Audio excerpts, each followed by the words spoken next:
তার আগে 3 দিন আগে 49 টাকা বাড়িয়েছে।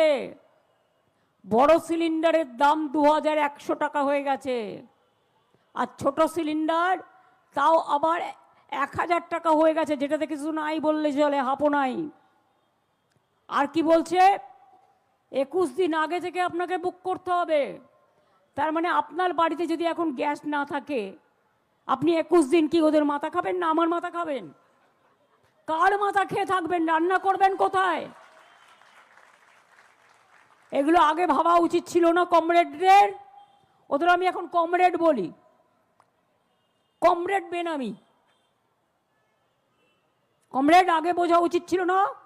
কমরেড শব্দটাকে আমি শ্রদ্ধা করি, বাট বেনামি কমরেডদের নয়। তাদের জিজ্ঞেস করি আগে কি করছিলেন? ঘুমোচ্ছিলেন না উপহার নিয়ে বেড়াচ্ছিলেন? গলায় মালা পরে বেড়াচ্ছিলেন দেশকে বেচে দিয়ে?